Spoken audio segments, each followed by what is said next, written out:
En esta quinta sesión vamos a hablar acerca de biotecnología. Biotecnología es la tecnología de la biología. Vamos a ver los diferentes experimentos que se realizan en la actualidad. Y bueno, está basada o tiene como pilar para su desarrollo a la ingeniería genética. Definamos qué es lo que es biotecnología. Es el uso de organismos vivos o de compuestos generados a partir de organismos vivos con la finalidad de obtener productos de valor para el hombre. La biotecnología es la tecnología basada en la biología, especialmente usada en agricultura, farmacia, ciencia de alimentos, medio ambiente, medicina, entre otros. En este pequeño collage podemos ver cómo es que se está utilizando la biotecnología en la fabricación de plantas transgénicas, chips de ADN, diferentes estudios relacionados con microorganismos, obtención de tomates que posean el gen de retardación de la maduración, con lo cual se asegura que estos puedan ser exportados o llevados a distancias más largas sin necesidad de que estos se deterioren. Técnicas de laboratorio como investigación, uso de electroforesis, entre otras. La biotecnología tiene aplicaciones importantes, áreas industriales como la salud, la agricultura, uso no alimentario de cultivos, como por ejemplo la fabricación de plásticos biodegradables, obtención de aceites vegetales y biocombustibles en el caso de etanol, y cuidado medioambiental a través de la bioremediación, como el reciclaje, el tratamiento de residuos y la limpieza de sitios contaminados por actividades industriales. Entonces podemos ver una gran implicancia en la obtención en la industria de la farmacia de obtención de compuestos a partir del uso de la biotecnología, plantas transgénicas, obtención de plásticos biodegradables, que finalmente son plásticos que son más rápidamente degradables que los plásticos convencionales, obtención de biodiesel a partir de desechos de material orgánico, y finalmente bioremediación, que consiste en limpiar un lugar contaminado mediante la acción de microorganismos degradadores. Ingeniería genética. Se basa en la manipulación de organismos con un propósito predeterminado y aprovechable por el hombre. Se trata de aislar un gen que produce la sustancia e introducirlo en otro ser vivo. Es decir, que este ser vivo puede realizar, mediante la introducción de este gen, o producir sustancias que antes era incapaz de producir. Lo que se consigue es modificar las características hereditarias de un organismo de una forma dirigida por el hombre, alterando su material genético. Esta figura simboliza un poco, una manera de tratar de simbolizar lo que es la ingeniería genética, es la ingeniería basada en la molécula de ADN, o sea, en hacer cambios en la estructura convencional de la molécula de ADN. Ya pueden ser insertar o quitar diferentes porciones. La clonación tan conocida por todos, todo el mundo ha escuchado hablar acerca de la oveja Dolly, pero la clonación puede ser de dos tipos. En el campo de la ingeniería genética consiste en aislar y multiplicar un gen o en general un trozo de ADN, lo que se conoce como amplificación, es decir, simplemente hacer copias, miles y millones de copias de una molécula de ADN. En el caso de animales superiores, consiste en obtener un individuo a partir de una célula o de un núcleo de otro individuo. Vamos a explicar un poco acerca del proceso de clonación. Tenemos un óvulo femenino al cual se le remueve el núcleo. Y tenemos una célula del cuerpo, puede ser de hombre o de mujer, una célula somática, puede ser de piel, de cabello, de músculos, al cual se le extrae este núcleo. Este núcleo posteriormente es insertado en el óvulo de la mujer sin núcleo. Finalmente se produce un cigote, luego un embrión de clonación y un bebé clonado. Vamos a verlo en la siguiente figura, a explicarlo un poquito más con el ejemplo de Dolly. Este es el caso de la oveja Dolly. Tenemos una célula, se extrae células de la ubre de la oveja donante. Esta es la oveja que queremos clonar, es una oveja de cara blanca. Entonces se extrae esta célula de la ubre, de la mama, que es una célula de tipo 2N. y se extrae un ovocito, un óvulo de una oveja de cara negra. Este no es la que vamos a clonar. Se extrae un ovocito de otra oveja adulta a la cual se le extrae el núcleo. Entonces tenemos un ovocito, un óvulo sin núcleo, al cual se fusiona mediante shock eléctrico con el núcleo de la célula somática y se obtiene un embrión. Luego, este embrión, con caracteres de la oveja donante, se inserta en una madre, en este caso que es la otra oveja que donó el óvulo. Se inserta y se va a producir el desarrollo de un pequeño animal como si fuera un parto natural, pero en este caso es una copia genética idéntica de la célula madre. Es decir, la célula madre dona un núcleo de célula somática, la cual se fusiona con un óvulo sin núcleo, se forma un embrión, se inserta nuevamente en la madre y al cabo de un tiempo da a luz o pare a la abeja clonada, que es copia idéntica de la primera. Tecnología del ADN recombinante. Consiste en aislamiento y manipulación de fragmentos de ADN de un organismo para introducirlo en otro. Se usan en este caso las enzimas de restricción, llamadas tijeras moleculares. Son enzimas que cortan en moléculas específicas a la cadena de ADN, cortan en lugares específicos a la molécula de ADN, dejando extremos cohesivos o llamados extremos pegajosos en el cual se puede insertar otra molécula de ADN foráneo. Esto sirvió a Natanz y a Smith para que reciban el Premio Nobel de Fisiología en el año de 1978. Ahora, vamos a ver un poco más cómo funciona esto. En la figura acá podemos ver cómo es que estas enzimas se cortan. Esta enzima de restricción entra y corta la molécula de ADN. Entonces, tenemos una molécula A y una molécula B. Son moléculas de ADN distintas que queremos unirlas. Ambas se digieren con la misma enzima de restricción, en este caso la BAMH1. Entonces, esta enzima corta en lugares específicos, tanto para la A para B, dejando extremos cohesivos. Y si se dan cuenta, este extremo cohesivo encaja perfectamente con el extremo de la molécula B. Es decir, la molécula A deja extremos donde puede encajar perfectamente esos extremos de la molécula B. Entonces se digieren ambas con la misma enzima, se mezclan y luego se tratan con un ADN ligasa para que pegue estas moléculas. Finalmente vamos a tener una molécula de ADN recombinante que posee ADN de la molécula A en color rojo y de la molécula B en color azul. Ahora, otra manera de clonar, en este caso un segmento de ADN, es mediante la reacción en cadena de la polimerasa, o también conocida como la PCR. Es un proceso cíclico y cada ciclo consta de 3 pasos. Primero se produce una desnaturalización a 94 grados centígrados, en donde se separan las moléculas de ADN. En este caso vamos a verlo en este caso vamos a verlo en la figura de acá. Se da un proceso de desnaturalización, se calienta y se separan las moléculas de ADN. Se produce un anillamiento de cebadores o iniciador. El cebador es una molécula que se va a colocar al inicio de la molécula o del segmento de ADN que queremos clonar. Se produce el anillamiento de cebadores a los 50 grados centígrados y posteriormente se vuelve a subir la temperatura y a 72 grados centígrados se da una copia de cada una de las hebras de ADN por la ADN polimerasa. Entonces, volviendo al tema, tenemos los diferentes ciclos de PCR y tenemos el número de copias. Tenemos una molécula de ADN que queremos amplificar o clonar o simplemente duplicar millones de veces. Se calienta y se añade ADN polimerasa y un cebador o iniciador. Entonces, esta molécula se separa.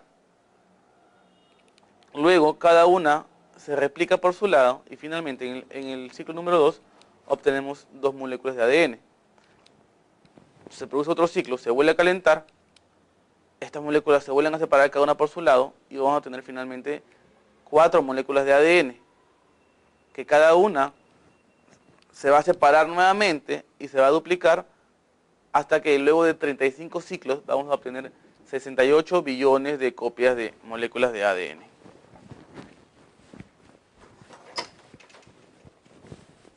estoy grabando el largo.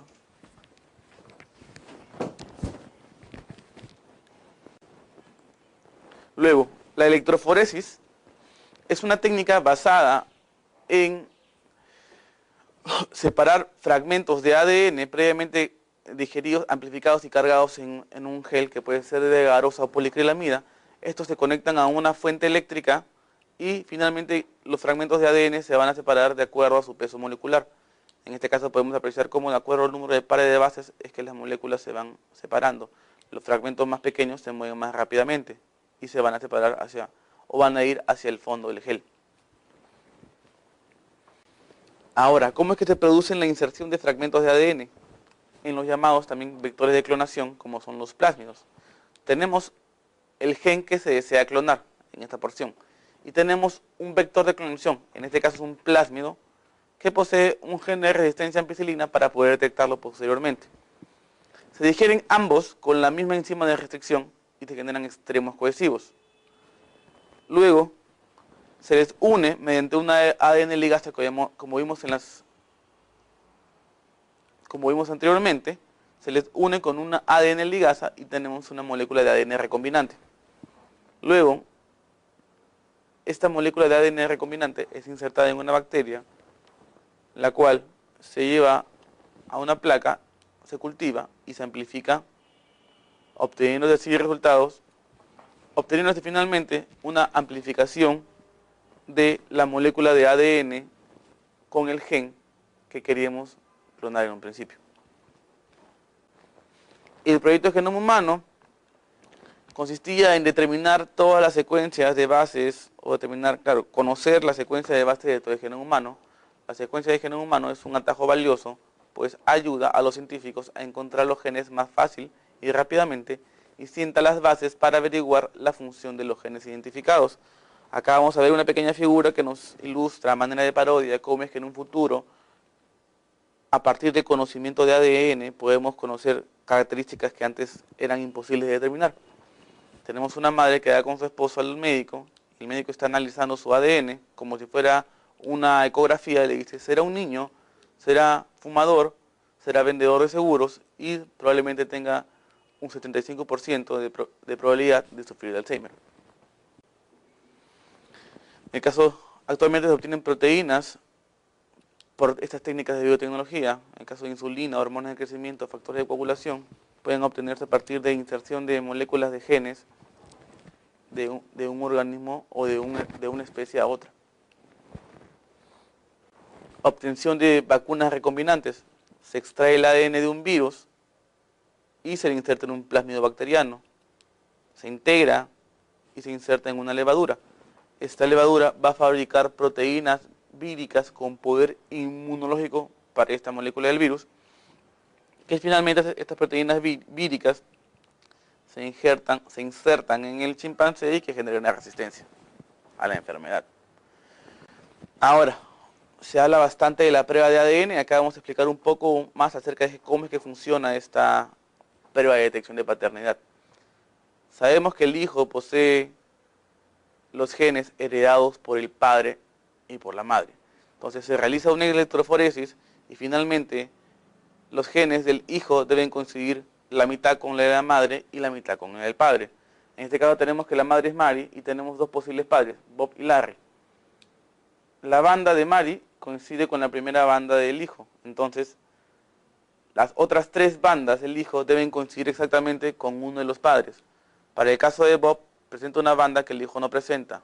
Entonces, él tendría que ser descartado como padre del niño, mientras que Larry efectivamente sí presenta las tres bandas restantes que presenta el hijo. Entonces, viendo acá en otra figura, tenemos dos supuestos padres, un niño y una madre. Entonces, la primera banda del niño coincide con la de la madre, al igual que estas dos de acá. Entonces, los dos posibles padres, uno de ellos sus bandas tendrá que coincidir de manera exacta con las restantes del hijo. Vamos a ver que el supuesto padre número 1 posee las bandas exactas. Entonces, él es el padre y él no va a ser el padre. Finalmente, esta es una fotografía tomada de lo que sería un gel de agarosa o policrilamina, o sea, luego de realizar la prueba de ADN. Entonces, tenemos ahora dos tipos de huellas digitales, la de nuestras manos y la de nuestros genes. Ahora, para diagnosticar una enfermedad de origen genético, actualmente se vienen fabricando chips de ADN o pequeñas secuencias de ADN complementarias para determinar la expresión de alguna enfermedad. Entonces, tenemos una secuencia conocida de un ADN sano y se hace un conocimiento previo de una secuencia de un ADN enfermo. Para una enfermedad X, sabemos que la secuencia para el ADN enfermo es la que está abajo, hay una mutación, en lugar de expresarse la C, se expresa la T. Entonces, sabemos cuál es la secuencia del ADN enfermo. Entonces, se fabrica un ADN complementario para este ADN enfermo. Entonces, tenemos el ADN sano y el ADN enfermo. Fabricamos una secuencia complementaria para este ADN enfermo. Acá podemos ver que mediante ingeniería genética se construye una zona de ADN marcada con fluorescente, que es una secuencia complementaria al ADN enfermo. Entonces, cuando se alinee la secuencia de ADN enfermo, que es complementaria a esta, se va a producir una fluorescencia. Entonces, tenemos el ADN de la persona que te quiere diagnosticar. Supongamos Juan va al médico y quiere diagnosticarse si sufre tal enfermedad. Se extrae su ADN, este se desnaturaliza, se divide en sus moléculas de ADN y se renaturaliza con el ADN de la sonda fluorescente. Este es un ADN complementario al ADN enfermo. Entonces, si el ADN de Juan es un ADN enfermo, se va a producir un color fluorescente, porque se van a alinear estas moléculas, porque la molécula de ADN de Juan va a ser complementaria a la del ADN enfermo previamente construido. Pero si Juan no presenta la enfermedad, simplemente sus moléculas de ADN no se va a alinear con esta molécula de ADN complementario y no va a aparecer ninguna banda fluorescente.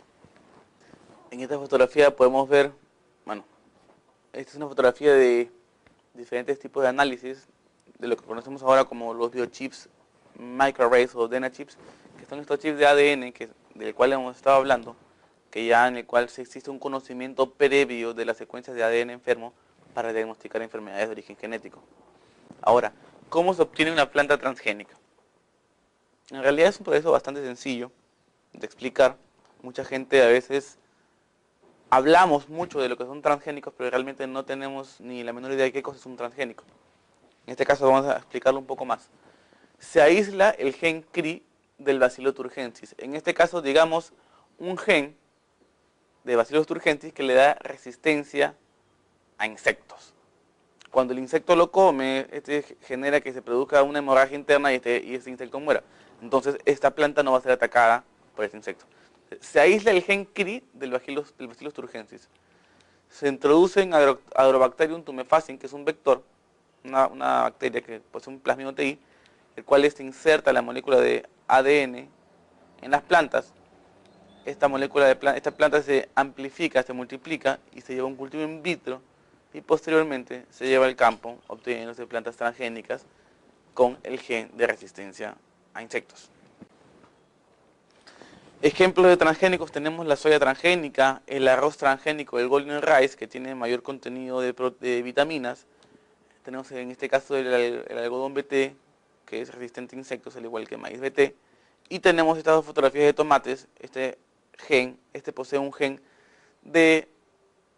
el gen del tomate es de la retardación de la maduración. Por tal motivo, este tomate va a madurar más lentamente que el tomate convencional, con lo cual los agricultores pueden asegurarse un mayor tiempo al momento de la venta o exportarlo sin miedo a que el producto final llegue malogrado al lugar de destino. La clonación terapéutica basada en las células madres abre una posibilidad a un nuevo mundo en las terapias de trasplantes. En este caso, las células madres poseen la capacidad de totipotencia, es decir, que hasta cierto punto se pueden desarrollar en diferentes tipos de tejidos, como el caso de neuronas, músculos cardíacos o células sanguíneas. Vamos a ver un poco más en este video acerca de la biotecnología y obtención de plantas transgénicas. Actualmente, las técnicas de la biotecnología, basadas en la introducción de genes específicos en las células, permiten obtener plantas con unas determinadas características. Una vez obtenidas las plantas transgénicas, se pueden reproducir en gran cantidad utilizando técnicas de cultivo in vitro.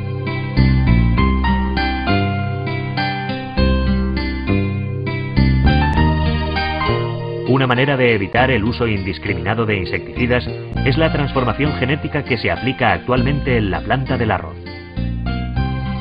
Una causa común de la muerte de la planta es la presencia de un gusano barrenador que ataca al tallo y mata a la planta.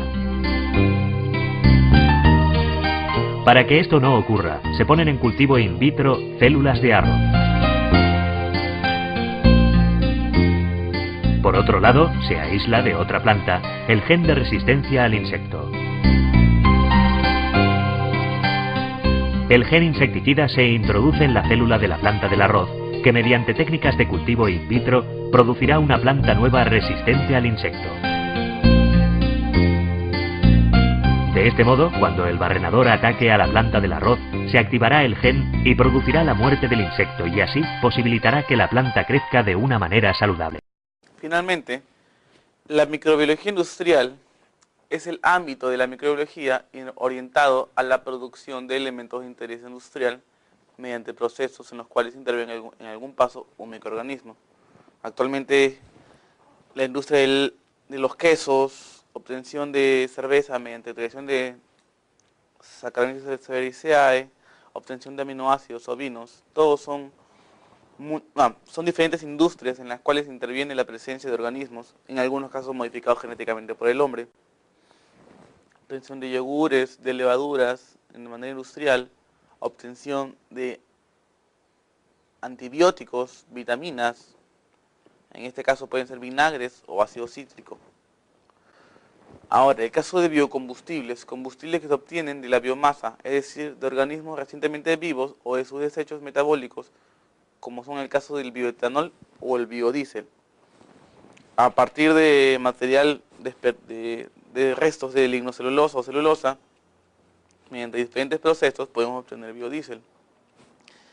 Acá esta figura, esta fotografía trata de representar un poco que el combustible del futuro es combustible basado en material orgánico. Tenemos una refinería que entra el material. Uno es derivado a producir comida, otro a la producción de biodiesel, el cual puede ser derivado en producción de glicerina o una fuente de energía renovable, ¿no? Como es el caso del biodiesel. Entonces tenemos que para producir un bioetanol necesitamos de una biomasa azucarada, una biomasa amilácea, es decir, que tenga almidón, que se hace una hidrólisis de manera convencional, se reduce de manera convencional, y una biomasa de lignocelulosa, que como es una estructura más fuerte, hay que hacerle una hidrólisis más fuerte. Se produce un mosto azucarado, la fermentación, se destila, una parte va a la producción de bebidas alcohólicas y otra parte a la producción de bioetanol. Entonces, a partir de restos de caña, de azúcar, podemos obtener combustible. Esta es una fotografía que hice, discúlpeme, pero estoy ocupado salvando el planeta. Él está usando energía o fuentes de energía más puras, como es el caso del bioetanol. Finalmente, la bioremediación es la remediación. La bioremediación es el proceso por el cual son utilizados microorganismos para limpiar un sitio contaminado, como por ejemplo lugares en donde se ha producido derrames petroleros, derrames de aceites. Se utilizan diferentes microorganismos que se alimentan de estas sustancias y que posteriormente las degradan y limpian el ambiente. Y eso sería todo por esta unidad. Muchas gracias.